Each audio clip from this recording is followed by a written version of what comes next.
Welcome back. Where we at? Where's Nate? Nate, we on? We live? Here. Number one fan.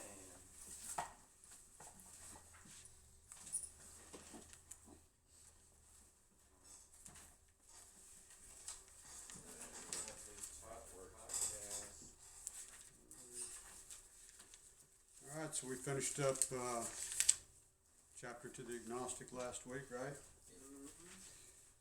And so we're on page 58, chapter 5, how it works, right? We read this at probably about every meeting you ever go to in Alcoholics Anonymous. You'll read how it works, right? Well, And we read those words often and just kind of go through them. And so we're going to pay a little attention tonight to words that and I would assume it was Bill picked these words and wrote this chapter.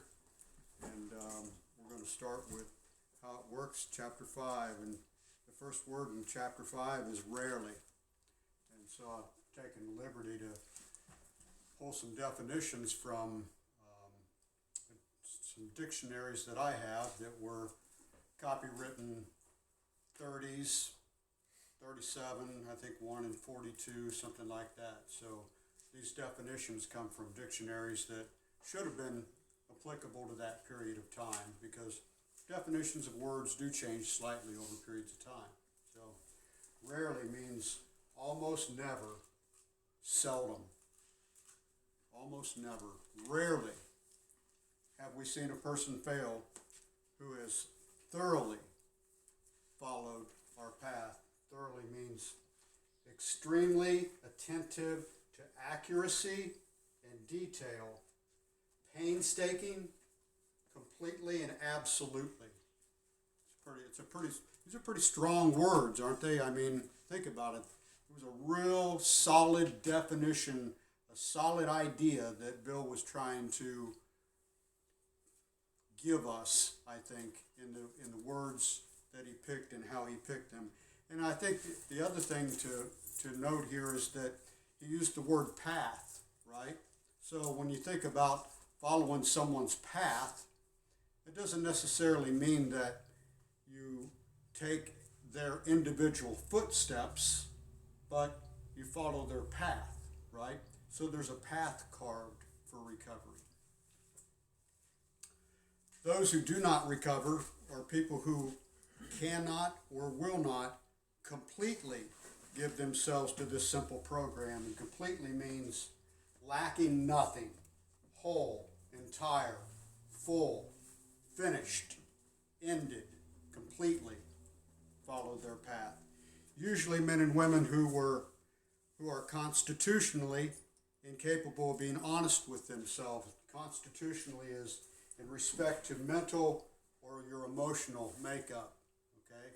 Constitutionally so it's saying that there are those that have emotional or mental challenges that would prevent them from being able to get this thing, right? It says, usually men and women who are constitutionally incapable of being honest with themselves. So even though, and well, it goes on to qualify this, so I'll go on. It says, there are such unfortunates, they are not at fault.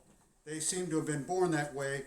They are naturally capable, check this out, incapable of grasping, so think of the word grasping and developing a manner of living which demands rigorous honesty. So it doesn't say that you have to get rigorously honest right away and that without that you can't make it. That's not the truth.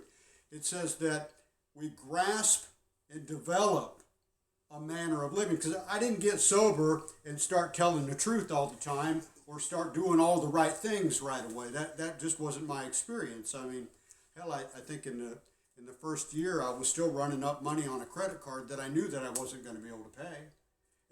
But, it was the best I could do at the time. I wasn't drinking, I was going to meetings, and I was making progress. Was I wholly honest? Hell no. No.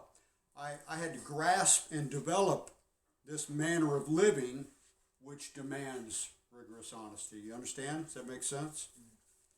All right. Their chances are less than average. There are those too who suffer from grave emotional and mental disorders, but many of them do recover if they have the capacity to be honest. And my first sponsor used to say, Ed used to say all the time, he said, I've never seen anybody too stupid to make it in Alcoholics Anonymous. He said, I've seen a lot of people too smart, but I've never seen anybody too stupid, So there are emotional and mental disorders that can be quite challenging to recovery, okay? But it qualifies that and says that that's not a bar to recovery, okay? As long as you can grasp and develop this manner of living, which it says as long as they have the capacity to be honest, okay? All right. Our stories disclosed in a general way what we used to be like, what happened, and what we are like now. And I like to use that statement, or I do, whenever I give my lead. It says our stories disclose in a general way. So, the idea of, well, on September 23rd of 1972, I joined the Army, and then in October the 1st, I was discharged from the Army in 72. It says our stories disclose in a general way, So the idea of all of these specifics and giving my lead, I don't think that that's necessarily helpful. If you have decided, so I'm sorry, so it says what happened, what we are like now. If you've decided you want what we have and are willing to go to any length to get it, then you're ready to take certain steps. At some of these we balked, and I did skip over rigorous. I think rigorous was probably, was it in that paragraph? No, it's before. It's when they talk about the grasping. Okay. Rigorous means severely exact or acute, precise. And then it says, at some of these we balked. Balk means, you know what a balk is in baseball, obviously. But balk means to stop short, refuse to go, to place an obstacle in the way, to hinder, or to thwart. Thwart. Interesting, huh? Does it give you a different understanding of how it works when you read the definitions? It does for me. It did for me. It made it really profound for me to understand how much meaning there is in these words, these ideas that he was trying to convey. At some of these we balked. We thought we could find an easier, softer way, but we could not.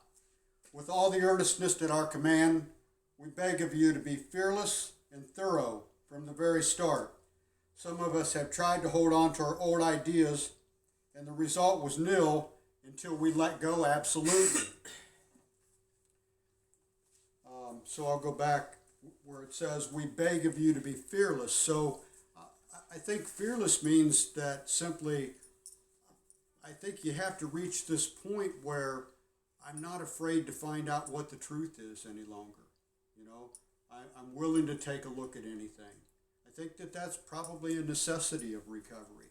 I'm willing to look at anything to get better, to stay sober, and to get better. Okay, remember that we deal with alcohol. And I'll change the page for that. Cunning, baffling, and powerful, it says. Cunning. And these are two different sets of definitions from two different dictionaries. So cunning means skilled, done with skill or ingenuity.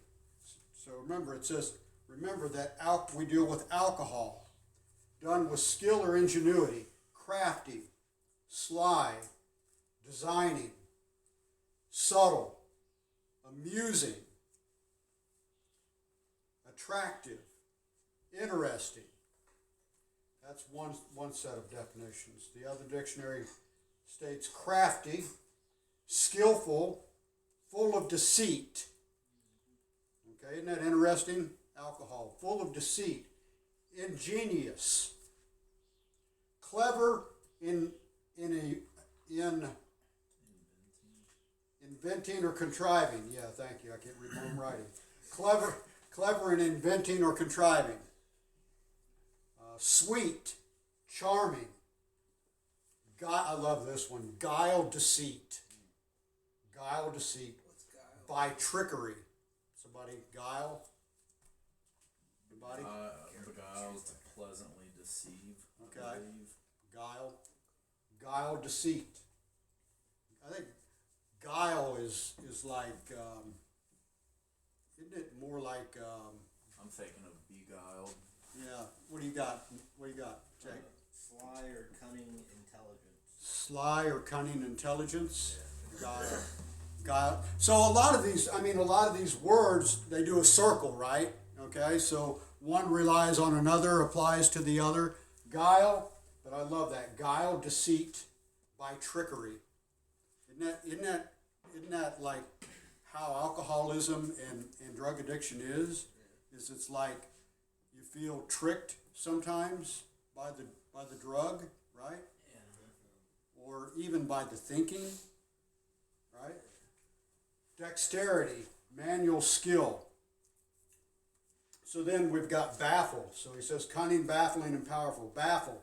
Baffle, to puzzle or perplex. I love this definition now. It says to make someone uncertain about the nature of or the reason for or answer to something difficult to understand. I think that's just, man, that describes, because, when you think of it, you think of like a loved one trying to understand the alcoholic and our behaviors and the things we do, and how it's baffling, right? Baffling to make someone uncertain about the nature of or the reason for or answer to something difficult to understand. To complicate a situation. That's alcoholism for sure, right? To bring to naught, which means nothing, to bring to naught the efforts of, as by placing difficulties in the way, hence to hinder, foil, or check. And then the last is to lead or turn from a straight course. Baffle. Interesting, huh? Doesn't that add a whole new meaning to those three words, cunning, baffling, and powerful? I mean, I didn't do powerful because I don't find powerful necessarily in the dictionary. You find power, but I don't find powerful in definitions for it. At least I didn't in those dictionaries. All right, so let's go on. Cunning, baffling, and powerful. Without help, it is too much for us. But there is one who has all power. That one is God. May you find him now. Half measures availed us nothing. So, going to a couple meetings and, maybe talk to a couple people and, arriving late, leaving early, half measures, that's probably not going to work if you got what I got, okay? Half measures availed us nothing, not something. It says, we stood at the turning point. We asked his protection and care with complete abandon. Do you know can you tell from your own experience, do you have a picture in your mind of what the turning point was for you? Yeah. It can be related to your bottom. It could be related to the day you went into detox or the last day you used. It could be related to several months into the program might have been the turning point for you, where your resistance to something that you had resisted previously, all of a sudden those resistances or those that wall or whatever it was of denial gets knocked down. I can tell you what one of my turning points was. I remember being in treatment, so I had been to detox, and I went to treatment. I was in treatment for a few days. Counselor calls me into his office. He says we need to do this family history thing, so he starts asking me questions about my family, and he he asked me about my wife and my daughter, and I told him, I said, yeah, I said, that bitch, she kept my daughter from me. And he said, well, isn't it interesting? He said, isn't it interesting, Wes, that she learned how to set up healthy boundaries for herself? And I slammed my fist down on his desk. I said, healthy boundaries, my ass. And I stormed up out of his office and ran back to my bunk, and I laid down in my bunk, and I'm staring at the ceiling, and I'm thinking, in 10 years, I don't think I ever thought about what life must have been like when I abandoned them and left them and hurt them so terribly. And it was a turning point. Something happened up here. I received something, a truth that I had not had maybe ever, at least certainly in my addiction I hadn't had it. So that was a turning point for me. It was like a chink in the wall of denial that started to come down, you know, and I started to see some things for the way they really were and not the way that I had painted them to be for a long time, in dishonesty and deceit and denial, right? So as we stood at the turning point, we asked his protection and care with complete abandon. Half measures availed us nothing. We stood at the, okay. Here are the steps we took, which are suggested as a program of recovery. 1, we admitted we were powerless over alcohol. Hyphen. That means stop. See that hyphen? It says stop. It means there's another idea coming. That our lives had become unmanageable. So there are 2 ideas in the first step. 2 proposals, right? That our lives, that we're powerless over alcohol, and that our lives had become unmanageable. 2 ideas. Nothing to work, nothing to do. It's just a truth. It either is the truth for you or it's not. 2, came to believe that a power greater than ourselves could restore us to sanity. Now, it's not talking about anything other than the sanity relative to alcohol at this point. So again, nothing to work, nothing to do necessarily. It's an idea that if you accept it to be the truth for you, then that's the second step. It's just a proposal. 3, made a decision to turn our will and our lives over to the care of God as we understood Him. Okay, so for me, this was the first step where I actually took an action. Where with my sponsor, and we'll read later on, it's going to tell us how to do that. It says in how we can take that step, who we can take it with, how we can take it. And that was the first action that I took in recovery, actually, in the steps, as far as an active action went. 4, made a searching and fearless moral inventory of ourselves. So it says fearless, that means without fear. So once again, it's that same idea that we talked about earlier, fearless. Fearless meaning I'm not afraid to see the truth any longer. I'm so tired of not being able to achieve sobriety and stay away from a drink and a drug for me. And I'm willing to do anything. I'm willing to look at anything. And I'm no longer afraid to do that. I'm ready to see anything.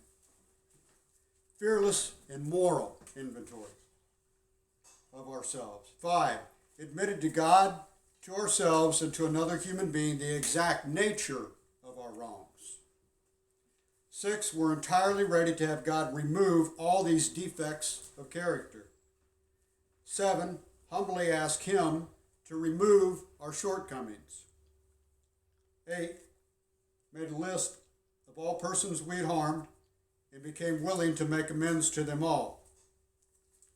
I heard it said once, made a list of all persons we had harmed and asked God to remove them. Oh, that's another step. Made direct amends to such people wherever possible, except when to do so would injure them or others. You know, I hear some people talk about, well, I'm one of the others. I don't know that to be true. 10, continued to take personal inventory and when we were wrong, promptly admitted it. 11, sought through prayer. I thought it said prayer and medication. No, it says prayer and meditation to improve our conscious contact with God as we understood Him, praying only for knowledge of His will for us and the power to carry that out. 12, having had a spiritual awakening as the result of these steps, we tried to carry this message to alcoholics and to practice these principles in all our affairs. I think I would say that, when you think about this idea of having had a spiritual awakening as the result of these steps, so spiritual awakening isn't necessarily a return to church or even anything specific to a higher power, although I think it can include a relationship to a higher power. But the spiritual awakening for me has been a combination of a lot of things. Number one, that my whole attitude and outlook upon life has changed, okay? That the fear of a drink is gone. The desire for a drink is gone. It includes the idea for me that I and God are now working in a partnership in this life, that I depend upon a higher power to meet my needs and do for me what I can't do for myself. And isn't that one of the promises? That we suddenly realize that God is doing for us what we could not do for ourselves. I mean, I think that's evidence of the spiritual awakening. So, all right, let's go on. Many of us exclaimed, "What an order, I can't go through with it." Do not be discouraged. No one among us has been able to maintain anything like perfect adherence to these principles. So it talks about principles, so it doesn't say adhere perfectly to these steps, right? It says to these principles. So underlying each step are principles of like honesty, integrity, willingness, love, tolerance, patience, hope, faith, perseverance.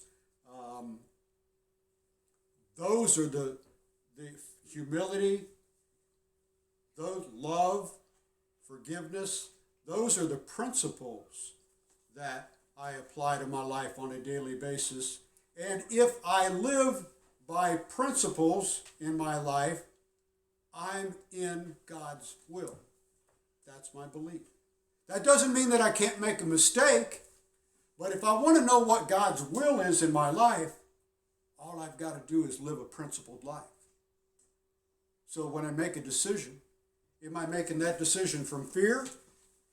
Or am I making that decision based on faith and trust that even if I'm wrong, that God's going to do for me what I can't do for myself? If I make a mistake, if I go the wrong direction, something's going to turn me around. Something's going to stop me. You ever have that situation in your life where you were going in a certain direction and you were certain that that was the right direction, and then bam, something falls in front of you and you can't go that way any longer? My understanding, my belief about that is that's God's intervention in my life. That's God intervening and saying, nope, take another direction, right? So, maintain anything like perfect adherence to these principles. We are not saints. The point is that we are willing to grow along spiritual lines.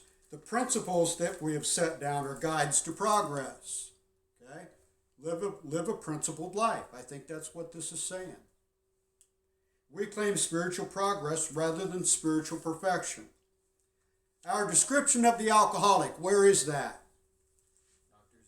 Doctor's opinion, where else? Bill's story, where else? More about alcoholism, there is a solution. That's the description of the alcoholic. That's where you find it. And there's in those first 4 chapters. And chapter to the agnostic too. Okay, then it says comma. Comma means stop, another idea, right? Our description of the alcoholic, the chapter to the agnostic, so it quantified that, comma, stop, and our personal adventures before and after make clear 3 pertinent ideas. Our personal adventures, I think that could mean the personal stories, could, right?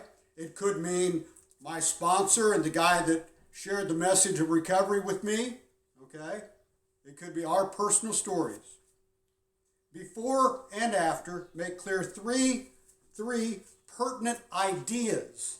A, that we were alcoholic. And so when I say that I am alcoholic, that tells you a plethora of things. It tells you a multitude of things, right?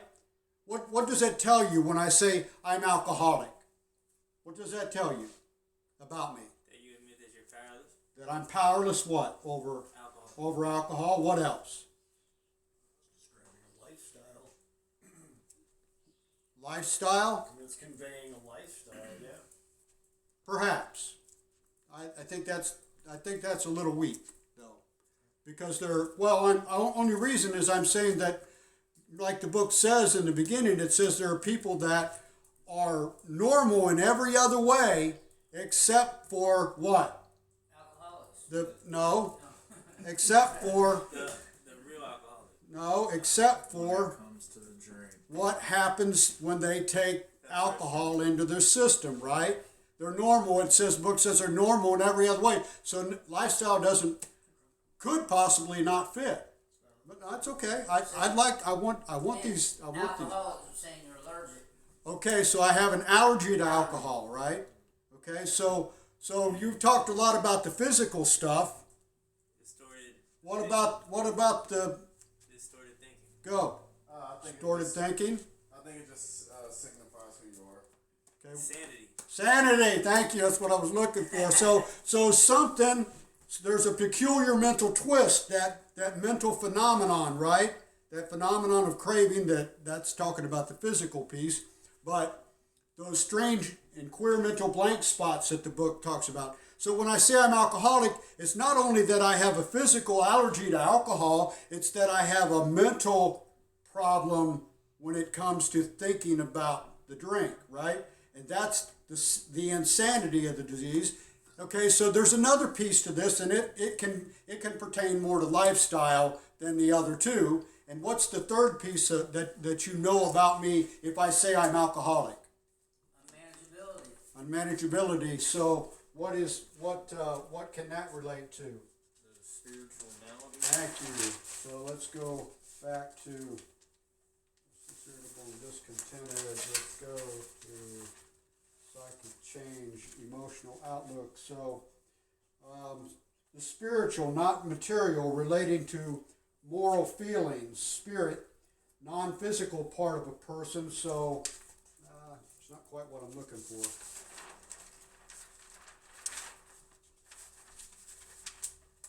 Maybe I went too far back. Sorry. Psychic change, perspective.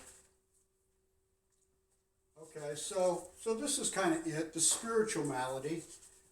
Restless, right?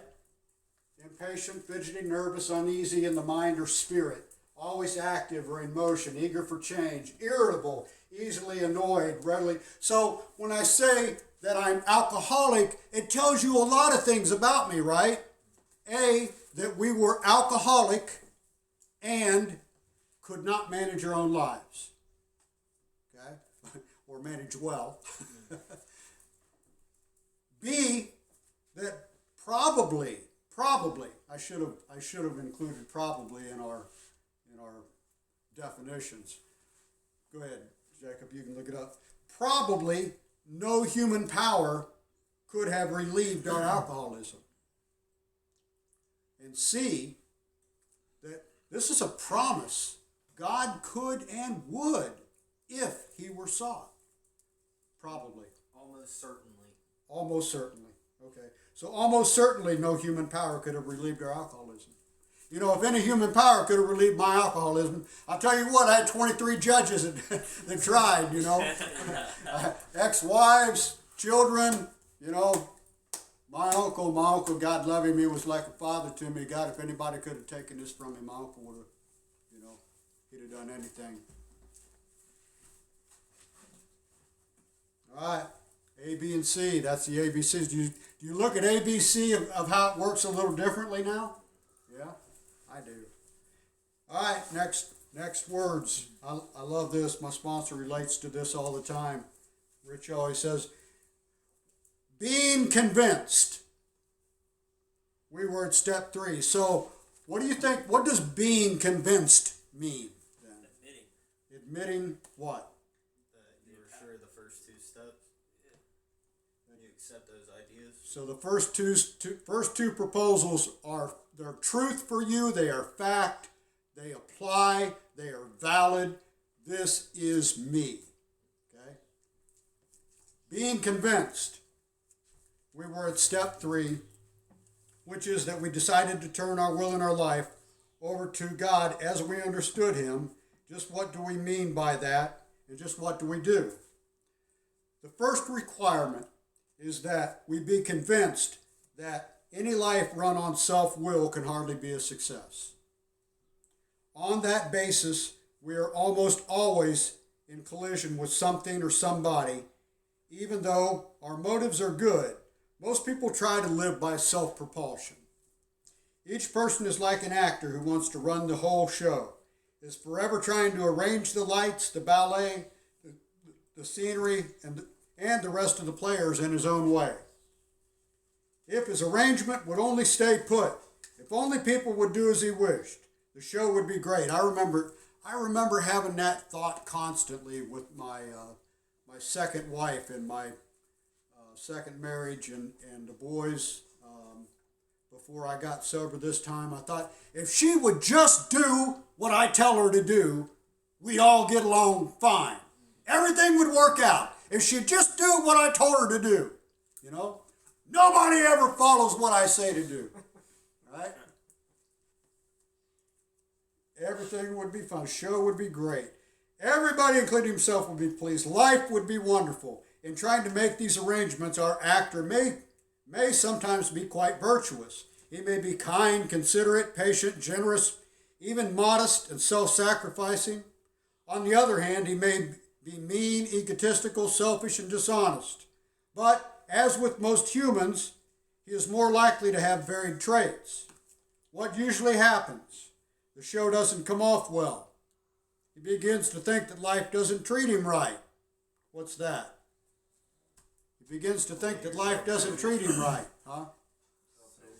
Self-pity. Thank you. He begins to think, he decides to exert himself more.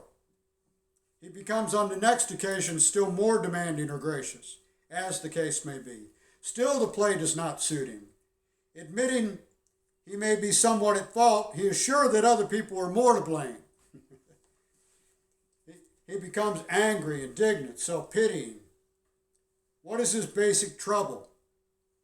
This next couple of sentences here is really important to me. Is he really not a self-seeker when trying to be kind? Is he not a victim of the delusion that he can wrest satisfaction and happiness out of this world if only he manages well? I'm going to stick on that. I'm going to stop on that statement for a minute. So the way that I see that statement is that the way that I approached life before recovery too was that life was like a chess game. If I do A, B, C, and D, then I'll get E, right? But that's not how it works. Why is it? Why is it that life doesn't work that way? Why is it that if I save all my money and I go look for the perfect house and I find the perfect house and then I found the perfect house, I've got the money saved, I found the perfect house and I put an offer in on the house, and what happens? You don't get it. Oh, shit. What happened? So I did A, B, C, and D, but I didn't get E. So what happens? That expectation. Expectations, okay. So things don't always go the way we plan them, right? So back to this statement, is he not a victim of the delusion that he can wrest satisfaction and happiness out of this world if only he manages well? If I just do the right things, I'll get exactly what I want. That isn't how life works. Life doesn't work that way. I'm going to give you an example. The year before I got sober this time, I started to share this the other night a little bit. I got sober for about 9 months before I got sober this time, okay? And I didn't go to meetings. I went to church. I thought if I got a little closer to God, I'd be okay, you know? And so I'm doing the church thing, and I'm working my ass off. I got my tit in the ringer, so I'm getting up out of hock, you know. I'm paying the judge off. I'm paying fines off. I'm buying checks back. I'm building a new business. I'm working my ass off. I'm working 12, 14 hours a day. I'm doing it, right? I'm taking care of everything.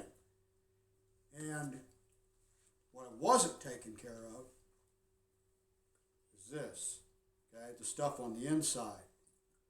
And so the day comes along when I've been doing A, B, C, D, and E, and I'm ready to get F, G, and H, right?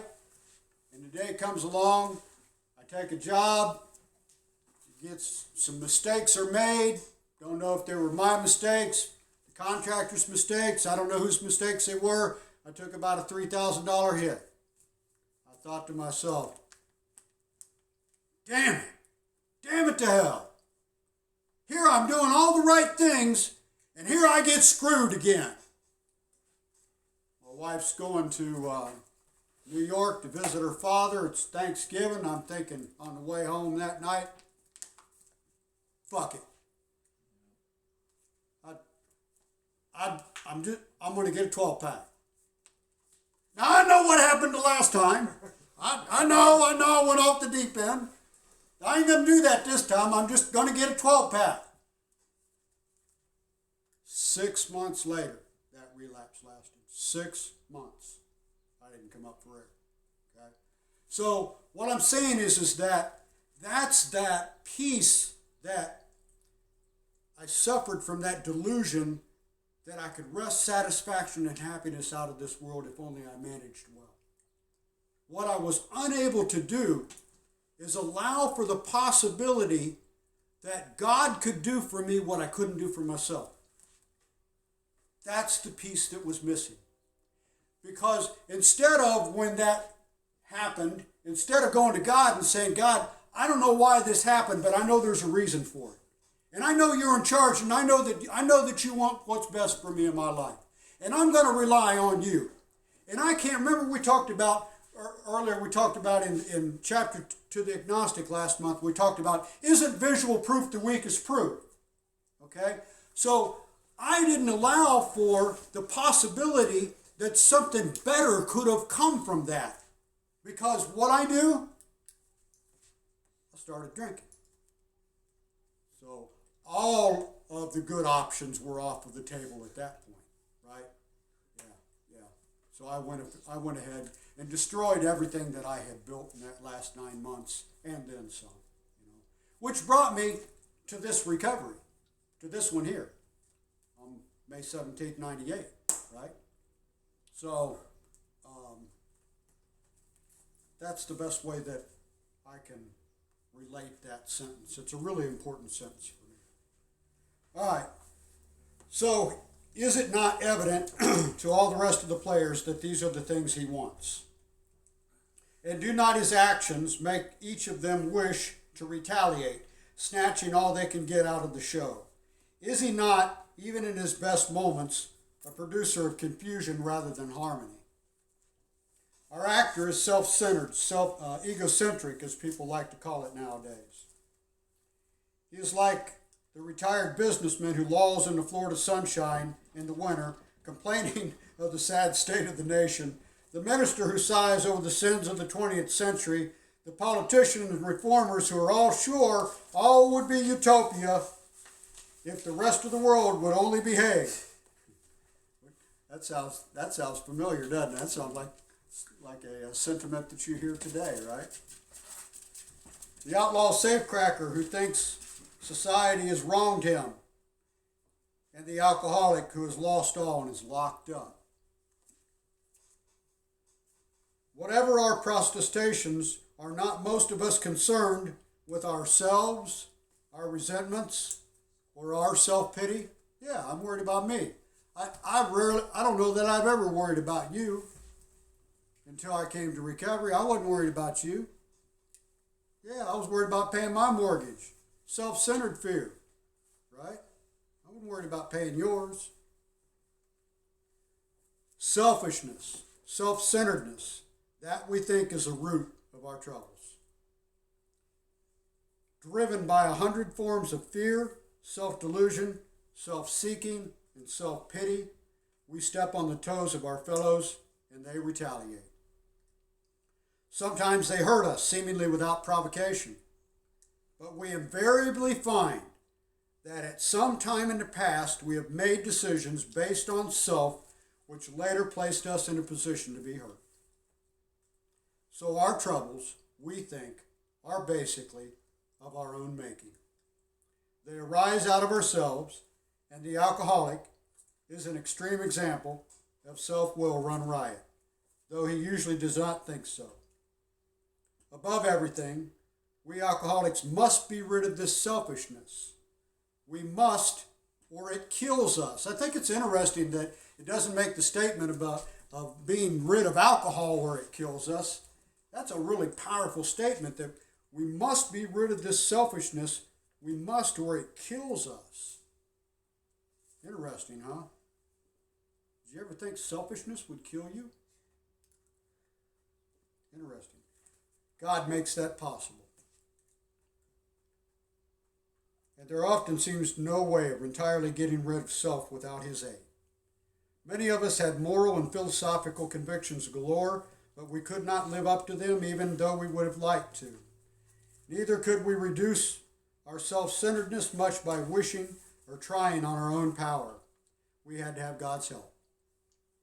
This is the how and the why of it. First, we had to quit playing God. It didn't work. Next, we decided that hereinafter in this drama of life, God was going to be our director. He is the principal, we are his agents. He is the father, we're his children. Most good ideas are simple, and this concept was the keystone